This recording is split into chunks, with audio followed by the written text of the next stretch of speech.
There's several pivotal moments in my life that I knew something was wrong and we didn't quite understand it. I got my blood work done. I always laugh because I remember it being like Sheldon Cooper knocking on the door, and it's knocking on the door, and the nurse came up, and this look on her face, it's just overwhelming. I got goosebumps just talking about it now. She took the vial of blood and poured it into another vial, and the look on her face, and the doctor right away said, "That guy needs to go to the hospital right away. Who is that?" And she pointed at me, and I was like, "That's me?" And so that was, I think, the key moment that I knew something was happening, and that's where it started going. I went to the emergency room, got blood transfusions, and it just spiraled from there. It wasn't good.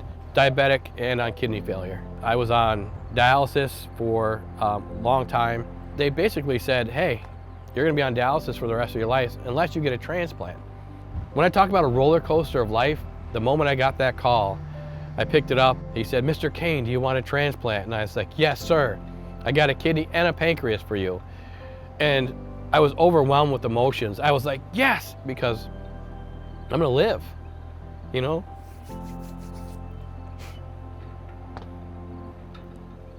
And that was the biggest thing, but it wasn't me living that got me more emotional, is that there's a family out there that lost their loved one to give me a second chance on life. The doctors basically told me that you're gonna be 100% disabled from moving forward, so basically sit back and enjoy your life. And I was like, all right. That lasted for about, 3 or 4 months, and then I got antsy.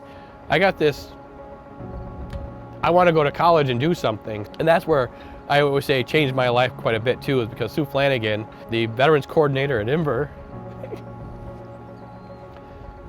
changed my life.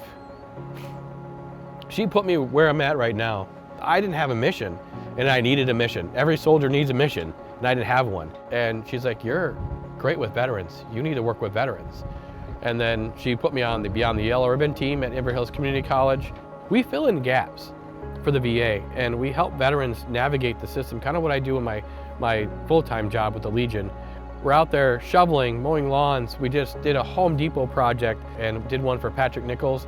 He's a veteran in our community, but also a police officer, and he was struggling with his house being burnt down, the builder and all that. So we wanted to give him a space to just kind of just relax after duty and after his shift. With the passion that Ray brings to the table, he's relentless when it comes to serving veterans. More importantly, he knows who to contact, when to contact them. Myself and my assistant, Janet Lorenzo, we work with navigating benefits for veterans and making sure that we fill in those gaps. We have a Minnesota Veterans Assistance Fund, a grant that will help veterans fill in those gaps between their transition there.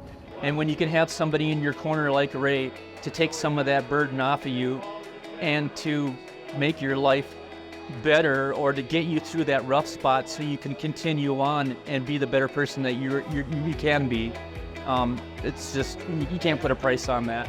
Veterans have pride, and they're always helping other people and not helping themselves. And we work on this a day to day.